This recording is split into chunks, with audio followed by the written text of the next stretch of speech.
जय हिंद साथियों, आज से हम नंबर सिस्टम की शुरुआत कर रहे हैं। नंबर सिस्टम अपने आप में कोई चैप्टर नहीं है। यहाँ पर संख्याओं से संबंधित बहुत सारे प्रश्न बनते हैं और वही उनके टाइप बन जाते हैं। नंबर सिस्टम अपने आप में जो एक चैप्टर है, यहाँ से ऐसा कोई भी एग्जाम नहीं होता है, चाहे वो स्टेट लेवल का हो या फिर सेंट्रल लेवल का हो, कि प्रश्न नहीं पूछा जाता है। तो आप ये मान के चलिए कि आज से आपका ऐसा चैप्टर चालू हो रहा है जहां से 100% आपको एग्जाम में क्वेश्चन देखने को ही मिलेगा। हमने क्या किया है कि हर वीडियो में 10 क्वेश्चन लिए हैं और वो 10 क्वेश्चन मैक्सिमम अलग अलग टाइप के क्वेश्चन हैं। तो एक एक करके हम उनकी शुरुआत करेंगे। आइए देखते हैं आज का पहला प्रश्न। देखिए, पहला प्रश्न यह है कि सबसे छोटी अभाज्य संख्या कौन सी है। तो देखिए, यहां से कितने क्वेश्चन बन सकते हैं, पहले इसी को देखते हैं। देखिए, सबसे छोटी अभाज्य संख्या होती है हमारी 2, ये हमें याद रखना है। अब देखिए, जीरो क्यों नहीं होती? जीरो एक पूर्णांक है। ये क्या है? पूर्णांक है, पूर्ण संख्या है। एक ना तो भाज्य संख्या है और ना ही अभाज्य संख्या है, ये दोनों ही कैटेगरी में नहीं आती है। इसके बाद 2, तो सबसे छोटी अभाज्य संख्या कौन सी हो गई? 2। इसके बाद आगे और संख्याएं आपको देखने के लिए मिलेंगी। अब यहां से क्वेश्चन क्या बनता है? एक क्वेश्चन ये बनता है कि सबसे छोटी समभाज्य संख्या, समभाज्य संख्या। तो देखिए, इसके लिए क्या आंसर होगा?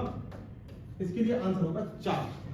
सबसे छोटी समभाज्य संख्या, भाज्य कटने वाली संख्या, क्या आंसर आएगा? 4। ऐसी अगर कह दें कि सबसे छोटी विषम भाज्य संख्या, तब आंसर क्या होगा? 9। तो इस तरीके से हमें जब भी कोई क्वेश्चन करना है तो उसको रिलेट करके करना है कि यहां से और क्वेश्चन क्या क्या बन सकते हैं। आइए नेक्स्ट क्वेश्चन देखते हैं।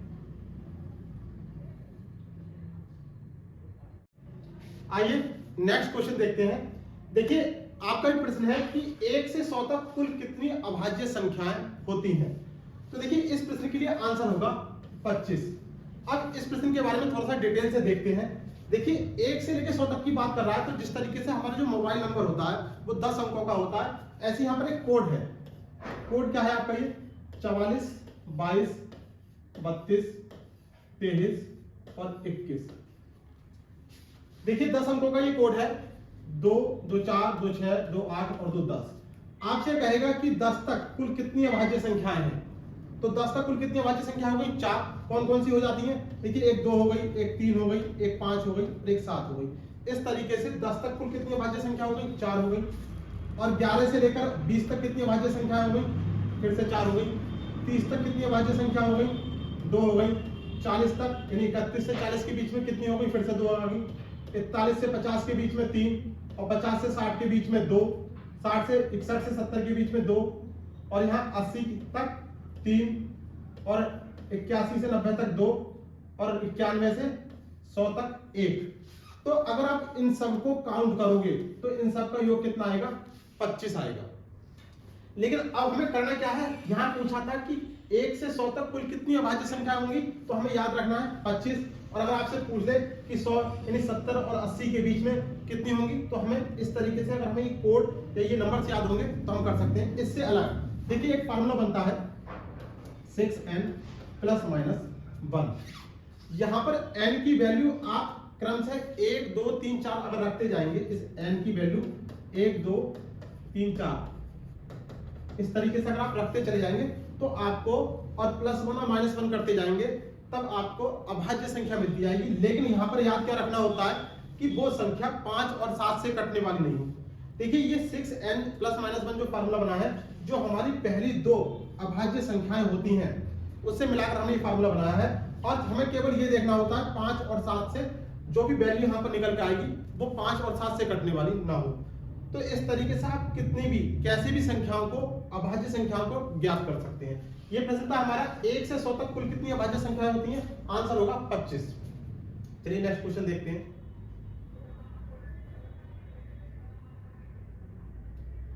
अब देखिए, यहां प्रश्न पूछा है 110 तथा 120 के मध्य कितनी अभाज्य संख्याएं होंगी। अभी देखिए, हमने जिस फार्मूले की बात करी थी, फार्मूला था हमारा 6n ± 1। अब देखिए, n की वैल्यू कितनी रखें कि हम जो है 110 के पास पहुंच जाए। तो अगर हमने 16 वैल्यू रखी n की तो 16 से 96 अभी कम रह गई। अगर हमने 17 वैल्यू रखी 17 छक्का 102 अभी भी कम रह गई। 18 रखी 18 छक्का 108 फिर भी कम रह रही है। 19 छक्का देखिए 19 से बात कुछ बन जाएगी ±1 कितना आएगा 19 छक्का 114 और 114 में अगर एक कम किया तो आ गया 113 और अगर एक जोड़ दिया तो वैल्यू आ गई 115। अब हमें ये देखना है कि ये जो संख्याएं हैं दो हमारे पास इन्हें 5 और 7 से कहीं डिवाइड होने वाली तो नहीं है। तो देखिए ये तो ना तो 5 से कट रही है और ना 7 से डिवाइड हो रही है। ये वाली संख्या 5 से डिवाइड हो रही है तो ये अभाज्य संख्या नहीं होगी। हमने 19 रख लिया। अगर हमने यहां पर 20 रखा तो देखिए 20 छक्का 120 ±1 किया। 120 में से एक घटाया कितना आ गया 119 और अगर एक जोड़ेंगे तो 120 से आगे चले जाएंगे और ये वाली संख्या जो है वो डिवाइड होने वाली होती है कितने से 7 से। हमें केवल दो ही संख्या देखनी है +1 -1 करने के बाद हमें केवल दो ही संख्या देखनी है 7 और 5 से वो संख्या डिवाइड तो नहीं हो रही है और कोई सी संख्या नहीं देखनी है।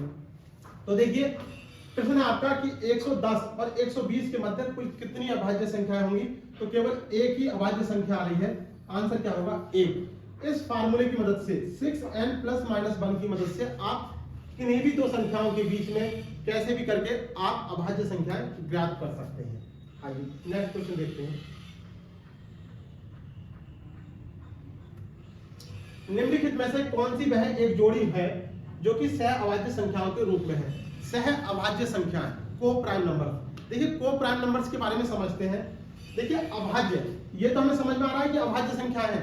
अब को प्राइम नंबर्स का मतलब ये होता है कि ऐसी दो संख्याएं जिसमें कुछ भी कॉमन ना हो या ये कहें कि उनका मासा यानी HCF उनके बीच हमेशा एक आए। तो देखिए 5 और 7 इनमें आपस में कुछ भी कॉमन नहीं है। ऐसी कोई संख्या नहीं है जिससे 5 भी डिवाइड हो रहा हो 7 भी डिवाइड हो रहा हो। तो ये कैसी संख्या हो गई को प्राइम नंबर हो गई। अब देखिए 4 और 12 4 से 12 डिवाइड हो रहा है तो ये कैसी संख्या हो गई ये को प्राइम नंबर नहीं है। अब देखिए 8 और 15 8 डिवाइड होने वाली संख्या है और 15 भी डिवाइड होने वाली संख्या है लेकिन 8 और 15 के बीच में कोई भी संख्या कॉमन नहीं आ रही है। ऐसी कोई संख्या नहीं है जिससे 8 और 15 दोनों ही डिवाइड होने वाली हो। तो ये भी अपने आप में को प्राइम्स नंबर है। बस याद ये रखना है इन दोनों के बीच में कुछ भी कॉमन नहीं आना चाहिए, वो को प्राइम नंबर कहलाएंगे। यहाँ पे ये नहीं देखना अभाज्य संख्या, यहाँ भाज्य संख्या भी आ सकती है लेकिन उनके बीच में हमेशा HCF एक ही आएगा तो वो को प्राइम नंबर बन जाएंगे। तो इस प्रश्न के लिए आंसर क्या होगा ये वाला पेयर और ये पेयर दोनों होंगे तो A और C दोनों। चलिए नेक्स्ट क्वेश्चन। नेक्स्ट है 16,075 को किसी संख्या से भाग देने पर भागफल 167 तथा शेषफल 43 प्राप्त होता है तो भाजक ज्ञात कीजिए। देखिए हमने बचपन में खूब पढ़ाई करी है, इसको समझते हैं पहले।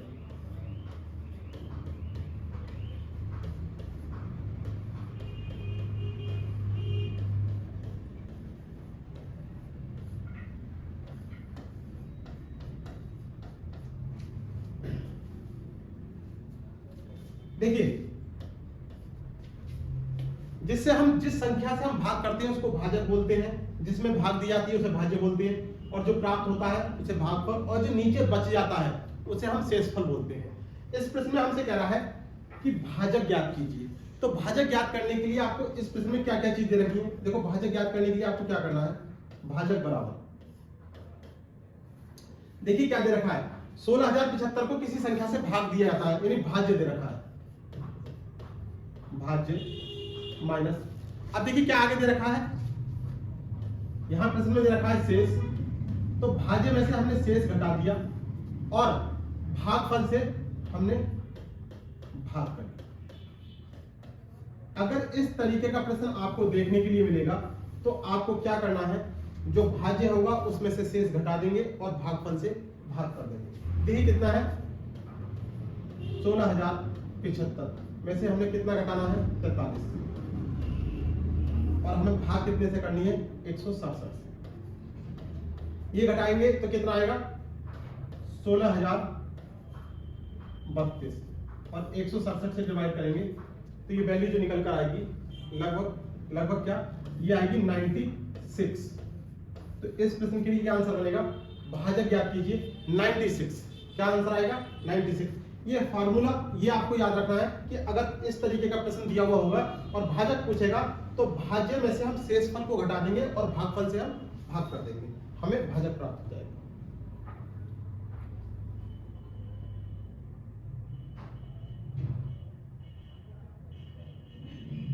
देखिए बहुत ही महत्वपूर्ण प्रश्न है, बहुत बार ये प्रश्न एग्जाम में पूछे जाते हैं। किसी संख्या को 342 से भाग देने पर शेषफल 47 प्राप्त होता है, इसी संख्या को 18 से भाग देने पर क्या शेषफल प्राप्त होगा। देखिए प्रश्न ये कह रहा है कि 342 से अगर हमने किसी संख्या को भाग कर लिया तो शेषफल 47 प्राप्त होता है, ये शेषफल। उसी संख्या को 18 से भाग करने पर 18 से भाग करेंगे तो क्या शेषफल प्राप्त होगा। जब भी ऐसा प्रश्न होगा तो हमारे पास जो शेषफल वाली वैल्यू दे रखी होगी, ये जो शेषफल वाली वैल्यू दे रखी है कहां, ये इस शेषफल वाली वैल्यू में जो संख्या से भाग करने को कह रहा है हम सीधे सीधे डायरेक्ट भाग कर देंगे, हमें उत्तर प्राप्त हो जाएगा। देखिए शेषफल कितना है 47 और हमने 18 से भाग कर दी, 18 दूनी 36, कितना बचा 11 शेष। क्या आंसर आ गया 11। बहुत ही महत्वपूर्ण प्रश्न है, फिर से समझिए। किसी संख्या को 342 से भाग करने पर 47 शेष बचता है 47, उसी संख्या को 18 से भाग करने पर क्या शेष बचेगा। तो हमें सीधे जिस संख्या से भाग करने के लिए कह रहा है हम जो शेषफल है उसमें सीधे भाग कर देंगे, शेषफल में संख्या से भाग कर देंगे और हमें जो बचेगा वही हमारा आंसर होगा। देखिए नेक्स्ट प्रश्न है, किसी संख्या को 119 से भाग देने पर शेषफल 19 प्राप्त होता है, इसी संख्या को 17 से भाग देने पर क्या शेषफल प्राप्त होगा। अभी हाल ही में ये यूपी पुलिस का एग्जाम हुआ था, उसमें ये वाला प्रश्न पूछा गया है। देखिए हमें क्या करना है, उसी संख्या को 17 से भाग करना है। देखिए शेषफल कितना प्राप्त हो रहा है, शेषफल कितना प्राप्त हो रहा है, शेषफल में हमें संख्या से जिस संख्या से भाग करने के लिए कह रहा है बस हमें उसमें भाग करनी है। देखिए शेषफल कितना हो रहा है प्राप्त 19, 19 में हमें कितने से भाग करनी है 17 से, कितनी एक बार जाएगा और ये हमारा 2 रिमाइंडर बच जाएगा, 2 शेष। इस प्रश्न के लिए क्या आंसर होगा 2 आंसर।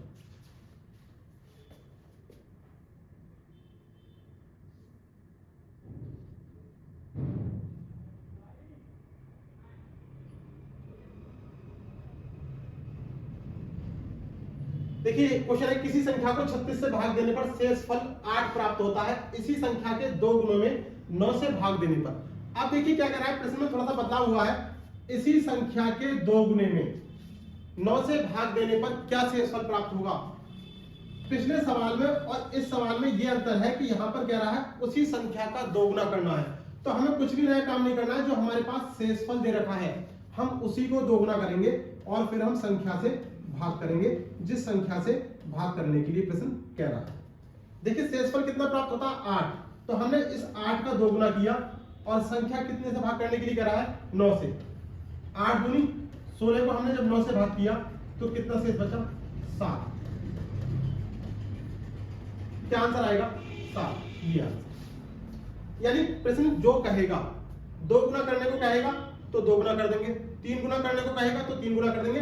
करेंगे किसके साथ, केवल और केवल शेषफल जो है जो भाग कर रहे हैं, जिस संख्या से हम भाग कर रहे हैं और जो शेषफल आ रहा है उसी शेषफल के साथ हमें छेड़खानी करनी है और कुछ नहीं। देखिए प्रश्न आपका, किसी संख्या को 6 से भाग देने पर शेषफल 3 प्राप्त होता है, इसी संख्या के वर्ग में 6 से भाग देने पर क्या शेषफल प्राप्त होगा। अब देखिए यहां पर प्रश्न में क्या कह दिया, इसी संख्या के वर्ग में। तो हमने क्या सीखा कि जो भी करना है हमें शेषफल के साथ करना है, तो यहाँ पे कोई बात नहीं, यहाँ पे हम शेष का वर्ग करेंगे और फिर हम संख्या से भाग करेंगे।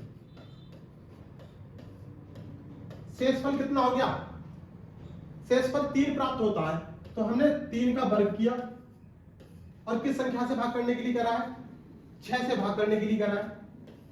तो 3 का वर्ग कितना 9, और अगर हमने 6 से भाग कर दिया तो कितना आ गया 3 शेष आ गया, 3 रिमाइंडर। इस प्रश्न के लिए ये आंसर।